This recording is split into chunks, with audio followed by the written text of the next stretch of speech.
Hello, everybody. We are back again to talk about a subject of interest. It's something everybody could learn one or two things from. And the total intention for getting involved is to set records straight. Ka ewepụ aka enwe n'ofe. It's titled, because I'm going to read largely, it's titled The Tragedy of Kri and His Prey, the Ibo Nation. Om-kri and his Ibo prey forced me to write. I'll give a little background of where I'm heading to. There's a young man who takes a lot of pleasure in sniping at the Igbo people. I do not blame him. I blame the Igbo people for creating and inventing him. But as is my culture, I use every opportunity to learn and to disseminate information. So this is an opportunity again for me to teach Igbo history and culture. One of his latest taunts is, since Igbos have only a few calabashes, no statues, that is graven images, and no cities, before the British came, that's evidence that the Igbos were less civilized than the Yorubas and the Benis, who are related to his own ethnicity. In fact, his own ethnicity, the Ishekiri, is a subgroup of the Yoruba people. Mind you, I don't have any problem with the Yorubas. I don't have any problem with the Benis. I'm only trying to set records straight. Sad, because the young man is into what he doesn't understand, and the Igbos who follow him understand even less. I will now go into ancient history. Hebrews, as Israelites, did not build cities until so many centuries after all their peers had developed cities. In fact, the Israelites were the very last people to set up cities in the Levant. So, that the Igbos did not build cities was cultural. Remember what the prophets of Israel said? I'll say it now and I'll repeat it again. Every man should dwell on his own land under his own olive tree. And we did not make statues and images because we had to be wary of idolatry. Thou shalt not make graven images and bow down to them. Why do I say that I feel sad about the Igbo condition? Igbos will follow him down the wrong path and begin to claim that they also had cities. Truly, we did not have cities because our culture wanted everybody to be on his own land.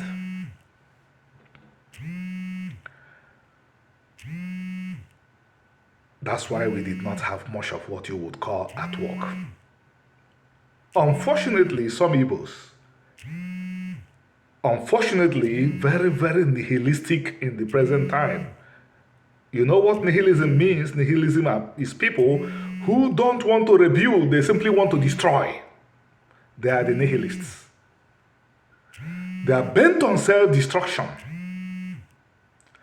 And they facilitate their own destruction by not respecting Ibo Israelite history, which is as clear as day. The Igbo language, the Igbo culture retain the only biblical descriptive of the Israelite culture and religion. So on what basis would an Igbo be saying that he has another ancestry? Well, we have the nihilists who are nihilistic because of PTSD, 2 genocides in 100 years. or even 3. If you count the trauma of the transatlantic slave trade, which the Igbos were as a single group, the biggest victims of. There is no African American or Caribbean who does not have some biological connections to the Igbos. While gathering all these people, the place became a war zone for 300 years. Survivors are carrying trauma today. Stepping away from that, the Igbos were the only group of people the British practically destroyed their society and destroyed their leadership. No other group in Nigeria suffered a similar fate. Then, the tragedy in Nigeria and Biafra, where 3 million Igbos at least were starved to death. A lot of the survivors have not healed. The trauma has largely been not been acknowledged even, or rather the disasters, the last one especially, has largely not been addressed, even acknowledged. So people that are suffering from PTSD will come up with all sorts of symptoms. And the symptom is shown in some people who say they are Igbos, challenging, distorting Igbo history. By the way, Om-kri tried to claim an Israelite heritage for his Yoruba people, but it did not fly. Apologies again to our friends that come here and begin to say that Igbos and Yorubas are related. They are not related. You can throw away whatever you heard from people that claim that their DNA studies proved anything. DNA studies was conducted and I did not learn about it. And even if the Igbos, the Yorubas have similarities in genes, it's not important. It's not important. The 3 sons of Noah, Ham, Shem, and Japheth, if DNA is telling us anything at all, they will have similar DNAs. But were they one people? No. Isaac and Ishmael will take genes from Abraham, but were the Ishmaelites and Israelites one people? No. So, with full apologies to our friends that want to be whatever they want to be by claiming that EB1 whatever tells them that these groups are related. If you want to know if they are related, look at the way they live their lives.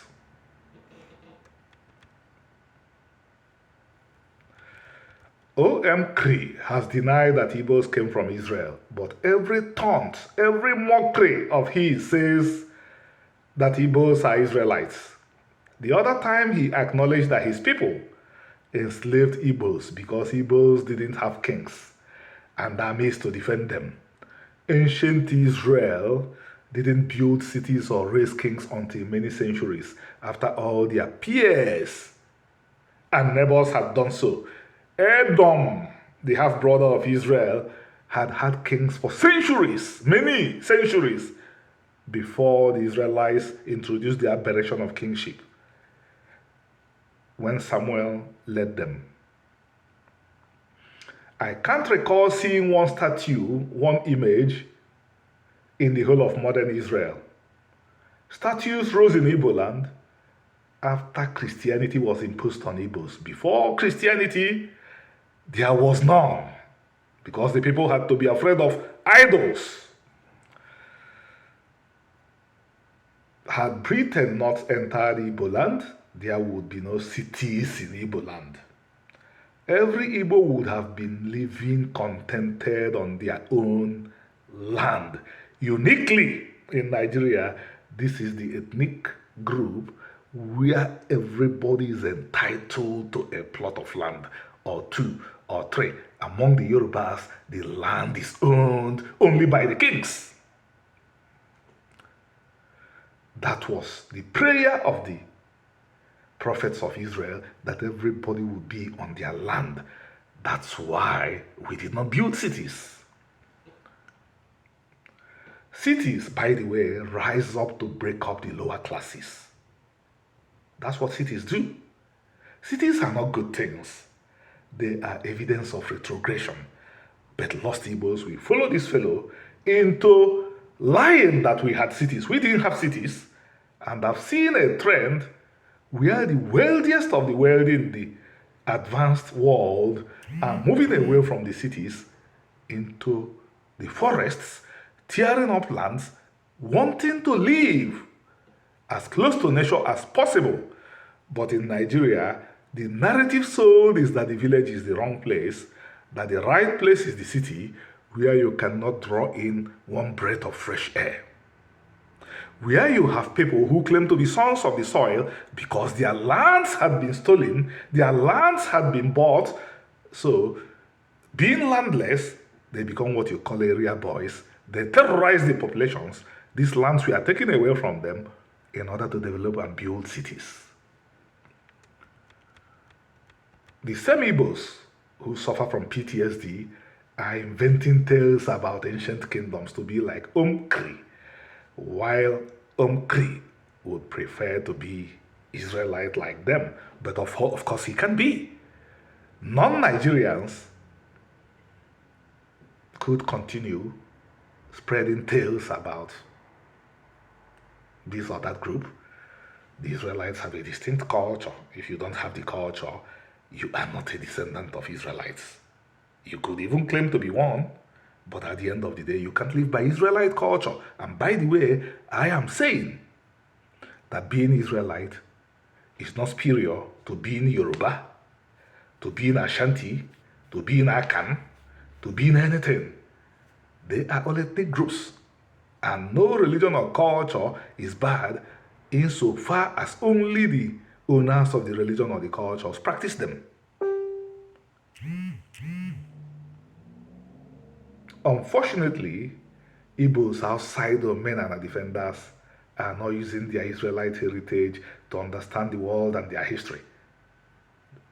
If enough Igbos look at their history as Israelites and compare what they see in Israelite history and culture, which you find in the Torah, with the way the Igbos live their lives, the pathway to everything will be open. There will be no genocides because they won't make mistakes. Because this culture is not taught in schools, the colonialists suppressed it. You have to make an effort to find it because it is supposed to be taught in schools from grade 1. But because it is not taught, every step of the way you find mistakes. Quite tragic that the Igbo people, with all their potentials, are fated to remain enslaved. Little Om-kri is successfully facing and tying down millions of Igbos. One man. Because what? Instead of moving to where they are supposed to move, they go to prove that what he thinks of them is wrong, while the reality is that the only thing he's saying is that these people are different because they are Israelites. That's essentially what he's saying. They don't have kings because they are Israelites. They didn't build cities because they are Israelites. That is what he's saying. They didn't have much graven images that he chose to call sculpted works, that is, sculptures, because they are Israelites. Israelites could go into making sculptures, but not as much as non-Israelites, because that commandment drove them away from making images. Because how do you start to get into idolatry? You have to make images. That's all he's doing. But because my people have played with their history and their culture, they didn't know that the best way to deal with him is to say, you had kings because of who you are, you built cities because of who you are, you made statues and images because of who you are. We didn't make any of this because of who we are the Israelites. And before I yield, I'm telling my friends again that think that EB1, whatever, genotype, these tests were not done. And if they were done, and I don't see how they will be done, and I would not know. There are at least 40 million Igbos and 40 million Yorubas. How many of them were sampled? And I did not know. And even if they were sampled, I'm telling you, it means nothing. The DNA of human beings and bonobos is separated only by very small things. The DNA of human beings and bananas is separated only by very small things. But even when you look at human beings directly, we all came from the same source. So if you find two groups in Africa having very similar DNAs, why do you think that it means that they are related? Ishmael and Isaac, even though they came from the same father, would have near DNAs, but their cultures are worlds apart. Thank you. Shalom. Have a great day.